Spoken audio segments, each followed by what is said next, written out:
إله إلا الله محمد رسول الله لا إله إلا الله محمد رسول الله لا إله إلا الله محمد. السلام علیکم ورحمۃ اللہ وبرکاتہ. ایک بھائی کا سوال آیا ہے کہ ان کی وائف کا انتقال ہو گیا ہے. اللہ سبحانہ و تعالیٰ ان کی وائف کی مغفرت فرمائے. اور ان کا کہنا یہ ہے کہ میرے چھوٹے بچے ہیں اور میں اپنے وائف سے بے پناہ محبت کرتا ہوں اور میں اپنی بیوی کے بغیر جینے کا تصور بھی نہیں کر سکتا. جب تک وہ زندہ تھی ہم نے یہی آپس میں فیصلہ کیا ہوا تھا کہ بس اللہ سبحانہ و تعالی ہمیں اتنی زندگی دے دے کہ ہم اپنے بچوں کی شادیاں کرا دے. ہمیں لمبی عمر کی خواہش نہیں ہے, اس کے بعد پھر ہم جائیں اس دنیا سے تو ساتھ ہی جائیں. تو اب معاملہ کچھ ایسے ہوا ہے کہ وہ چلی گئی, بچے چھوٹے ہیں اور مجھے تو یہ غم کھایا جا رہا ہے کہ وہ میرے بغیر کیسے رہتی ہوگی. بس وہ مجھے بلا رہی ہے اور وہ میرے بغیر کیسے رہتی ہوگی, اکیلی ہوگی. مجھے تو یہ غم کھایا جا رہا ہے. میں تو خود بھی یہ دعا کرتا ہوں اور بچوں سے بھی یہ دعا کراتا ہوں کہ بس کسی نہ کسی طریقے سے میں یہاں سے چلا جاؤں اور پھر وہ میرا وہاں انتظار کر رہی ہوگی. اس طرح کی اور بہت ساری باتیں. دیکھیں, اللہ سبحانہ و تعالیٰ آپ کو آپ کے صبر پر اجر عظیم عطا فرمائے اور آپ کو صبر ایسا عطا فرمائے کہ جسے کہتے ہیں نا صبر ایوب, ایسا صبر عطا فرمائے. یہ آپ کی جتنے باتیں ہیں ان کا بڑی معذرت کے ساتھ حقیقت سے کوئی تعلق نہیں. جب ایک انسان یہاں سے وہاں چلا جاتا ہے نا تو پھر یہ انتظار وغیرہ کا معاملہ نہیں رہتا. وہاں کے لوگوں کے خوشی اور غم کا پیمانہ ہی الگ ہے. سمجھ رہے ہیں آپ؟ وہاں کے لوگوں کا خوشی اور غم کا پیمانہ ہی الگ ہے. وہ خوش ہوتے ہیں جب انہیں پتہ چلتا ہے کہ پیچھے رہنے والوں نے نیک عمل کیے ہیں, جب ان پہ اعمال پیش ہوتے ہیں. اور جب ان پہ اعمال پیش ہوتے ہیں اور پتہ چلا کہ پیچھے والے تو گناہ کر رہے ہیں تو وہ اس پر اداس ہوتے ہیں اور اللہ سے دعا کرتے ہیں کہ اللہ انہیں ہدایت دے. تو یہ دنیا کی طرح نہیں ہے کہ آپ پردیس میں بیٹھے ہیں اور وہ ادھر ملک میں بیٹھی ہے اور آپ ایک دوسرے کو مس کر رہے ہیں. یہ معاملے نہیں ہیں. دیکھو نا, اس طرح کا کوئی معاملہ ہوتا تو دیکھو حضور صلی اللہ علیہ وآلہ وسلم کی حیات مبارکہ جو ہے ہم سب کے لیے کیا ہے, اگزامپل ہے, رول ماڈل ہے. حضور کی حیات مبارکہ میں آپ نے دیکھا کہ حضرت خدیجہ الکبریٰ رضی اللہ تعالی عنہا کی حیات میں حضور نے کوئی دوسری شادی نہیں فرمائی. بے پناہ محبت کرتے تھے حضرت خدیجہ الکبریٰ سے, یہاں تک کہ ان کے وصال کے بعد بھی حضور کے پاس جب کوئی تحفہ آتا, کوئی چیز آتی تو خدیجہ فلاں کو خدیجہ نے بہن بنایا ہوا تھا اسے تحفہ بھیجنا ہے, فلاں خدیجہ کی سہیلی تھی اسے تحفہ بھیجنا ہے. یا دیکھو حضرت عائشہ سے کہتے کہ دیکھو خدیجہ تو یہ کرتی تھی اور خدیجہ تو ایسی تھی اور خدیجہ تو ویسی تھی اور خدیجہ تو یہ کہتی تھی. بیوی کو یاد کرنا اور عمل ہے اور اپنی موت مانگنا اور عمل ہے. یہ کہیں سے حضور سے ثابت نہیں. دیکھیں نا, حضور اپنی زوجہ حضرت خدیجہ الکبریٰ امہات المومنین میں سب سے پہلی ام المومنین جو ہیں, حضور نے کبھی اس قسم کی کسی رائے کا اظہار نہیں کیا کہ وہ میرے لیے ویٹ کر رہی ہوگی, وہ اکیلی ہوگی اور مجھے اس سے ملنا ہے اور فلانا. یہ باتیں حقیقت سے ان کا کوئی تعلق نہیں ہے. یہ آپ کے اپنے اندر کے جذبات ہیں.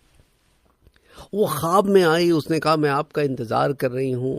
تو ضروری نہیں ہے کہ ہر خواب سچا ہو, ضروری نہیں ہے کہ ہر خواب عالم برزخ سے آیا ہوا ہو. یہ بھی ہو سکتا ہے نا, ہمارے تخیلات بھی تو تانے بانے بن کے خواب دیکھ دیتے ہیں. اچھا پھر دیکھو, سب سے بڑی اسلام جو ہے نا وہ کمپلیٹ کوڈ آف لائف, مکمل ضابطہ حیات جو ہے نا اس میں موجود ہے اور بڑا پریکٹیکل ریلیجن ہے.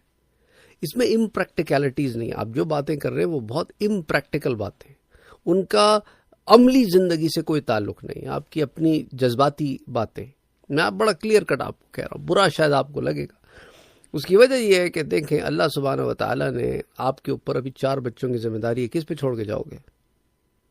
سمپل از دیٹ نا. جوائنٹ فیملی سسٹم میں رہتا ہوں, تایا چاچا ماما خالہ پھپھو کب تک دیکھیں گے؟ ان کے اپنے گھر نہیں ہیں, ان کے اپنے بچے نہیں ہیں, ان کے اپنے مسائل نہیں ہیں. وہ تمہارے بچوں کو کیوں پالیں گے بھائی؟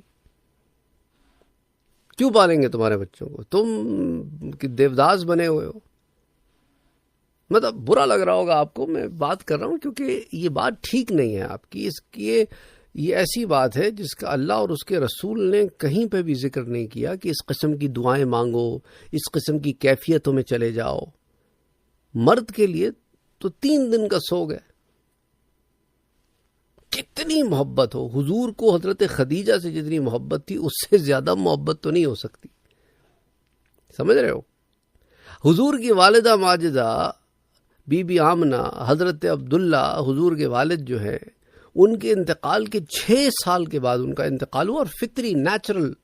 انہوں نے کبھی نہیں کہا کہ اللہ مجھے بھی بلا لے، میرا شوہر ہی نہیں رہا، میں کیا کروں گی جی کے. نہیں، یہ تھاٹ پروسیس ہی غلط ہے. اس کا دین میں کوئی جگہ نہیں ہے اس تھاٹ پروسیس کی. ہر ایک کا ایک وقت مقرر ہے، اس نے اپنے وقت پہ جانا ہے. کوئی جلدی چلے جاتا ہے، کوئی بعد میں جاتا ہے. اب آپ کی زندگی کا یہ امتحان ہے. ہر ایک کی زندگی کے الگ الگ امتحان ہے. میری زندگی کے الگ امتحان ہے، آپ کی زندگی کے الگ امتحان ہے. آپ کی زندگی کا یہ امتحان ہے کہ اب آپ اس امتحان میں کیسے کامیاب ہوں گے. دیکھو لیبلوکم ایکم احسن عملا ہے نا قرآن. یہ تو نہیں کہتا کہ تمہاری بیوی کا اور تمہارا ایک ٹیسٹ ہے. نہیں، تمہارا ٹیسٹ الگ ہے، تمہاری بیوی کا ٹیسٹ الگ ہے. اب جب لوٹو گے تو دیکھا جائے گا کہ تم اپنے امتحان میں کتنے اچھے سرخرو ہو کے آئے ہو. اب تمہارے کاندھوں پہ یہ ذمہ داری ہے کہ تم نے اپنے بچوں کی پرورش کرنی ہے، انہیں پروان چڑھانا ہے، انہیں دین کی اور دنیا کی دونوں طریقے کی کامیابی کے لیے انہیں تیار کرنا ہے. تم تو فرار اختیار کر رہے ہو، تم تو بزدل ہو. یہ تو بزدلی کا راستہ ہے نا. اپنی ذمہ داریوں سے جی میں روتا میں برا لگ رہا ہوگا آپ کو کہ میرے جذبات ہیں، آپ ان کا ایسا کیوں. میں کہ جذبات غلط ہیں نا آپ کے. اب مجھ سے آپ نے کہا ہے آپ کو بات بتاؤں تو میں تو کھری بات کروں گا. بس آپ کو بری لگے گی کیونکہ بات کھری ہے. تو اب آپ کو اپنے آپ کو خود سنبھالنا ہوگا. مرد ہو یار، مرد بنو.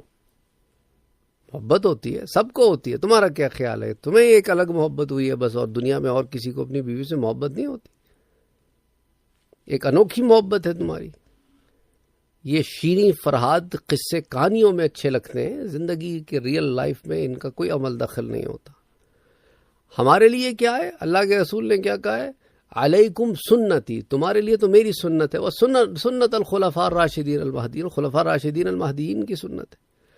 مولا علی کو بی بی فاطمۃ الزہرا رضی اللہ تعالی عنہا سے بے پناہ محبت تھی،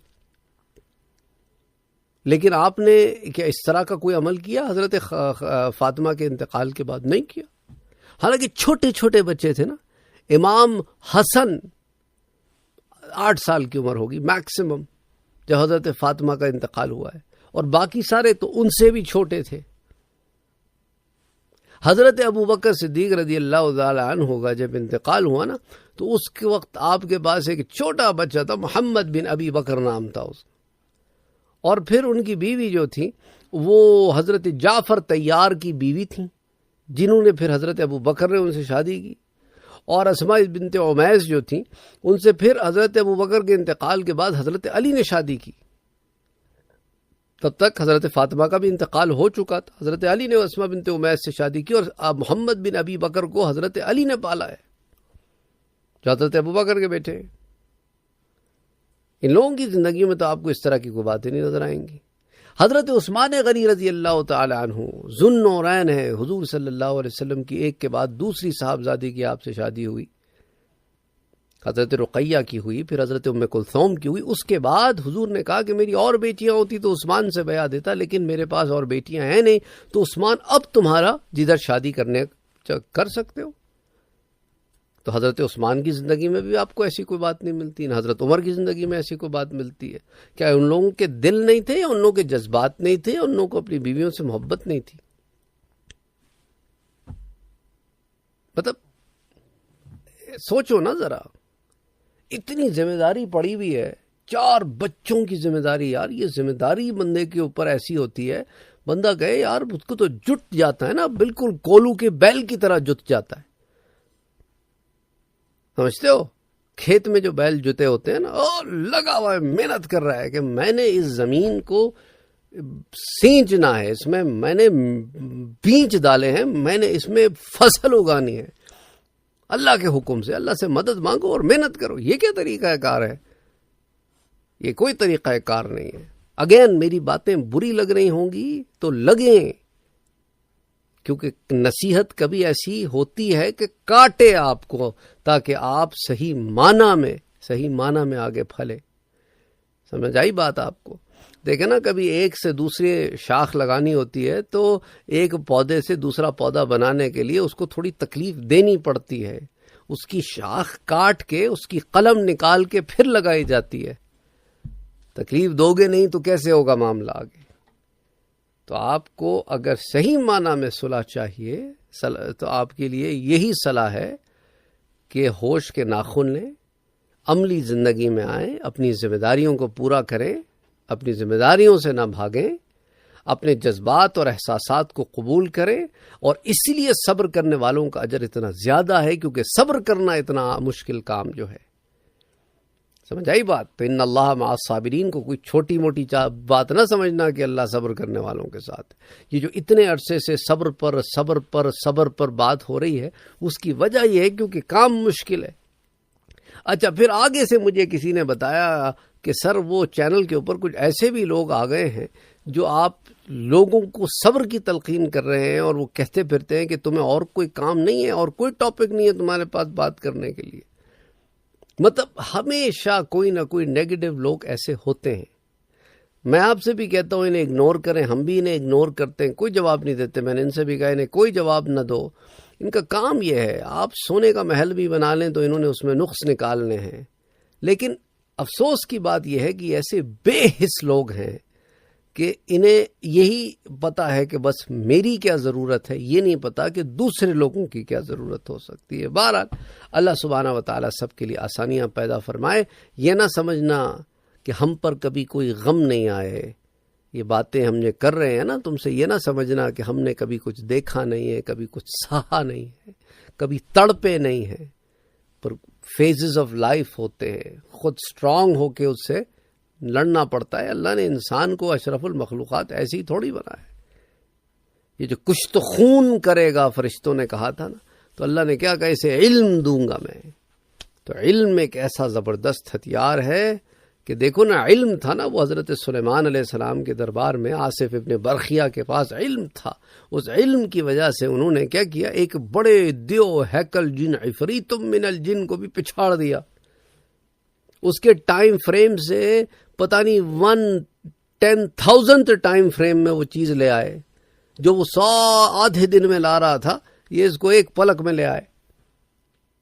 علم ہے نا، اللہ نے علم سے امتیاز دیا ہے. علم حاصل کرنے کے بعد بھی پھر ہم ایسی باتیں کرتے رہیں تو پھر فائدہ کیا؟ اقرا بسم ربک الذی کا فائدہ کیا؟ اللہ کے نام سے جو پڑھتے ہو، تو اللہ کے نام سے جو پڑھتے ہو کا معنی کیا ہے؟ اللہ کے نام سے جیتا ہوں. میرا جینا، میرا مرنا میرے رب کے لیے ہے، اس کی رضا میں ہے. اور اس کی رضا یہ نہیں ہے کہ تم ایک کی جانے کے بعد یوں دیوداسیوں کی طرح پیچھے روتے رہو کہ میں بھی چلا جاؤں اور اپنی ذمہ داریوں سے بھاگتے پھرو. خدا کے لیے کچھ عقل کے ناخن لو. اور اس قسم کی ذہنیت میں اسی لیے ریکارڈ کر رہا ہوں یہ ویڈیو، کیونکہ ایسے بہت سارے ذہن والے لوگ موجود ہوں گے جن کے دماغ پھر یہی چل رہے ہیں کہ بس easy way out. Easy way out نہیں، موجوں سے ٹکرانا سیکھو. اس لیے تو اقبال رویا تھا نا کہ علم کے موتی کتابیں اپنے آبا کی، جو دیکھیں ان کو یورپ میں تو جی ہوتا ہے سی پارا. یہاں تو امت کا حال اتنا بگڑا ہوا ہے، ابھی تو 4 بچے پروان چڑھا کے امت کا حصہ بنانے اور کامیاب بنانے اور آپ راہ فرار اختیار کرنے کے پیچھے پڑے ہوئے ہیں. وہی تو اقبال نے ایک اور جگہ شاید کہا تھا کہ خدا تجھے کسی طوفان سے بے پناہ کر دے کہ تیرے بحر کی موجوں میں اضطراب نہیں. تجھے کتاب سے ممکن نہیں فراق کہ تو کتاب خواہ ہے مگر صاحب کتاب نہیں. یعنی تم تو ابھی یہاں کھڑے ہو کہ تم ابھی علم خواہاں ہو، دوسروں سے علم لے رہے ہو، ابھی علم بانٹنے والے نہیں بنے. تو خدا تجھے کسی ایسی پروسیس سے گزار دے کہ تو علم بانٹنے والا بن جائے. تو اپنے گولز کو بڑا کرو، اپنی سوچوں کو بڑا کرو. تم یہاں ایک مقصد سے آئے ہو، اس مقصد کو سمجھو، اپنی زندگی کے مقصد کو سمجھو. السلام علیکم ورحمۃ اللہ.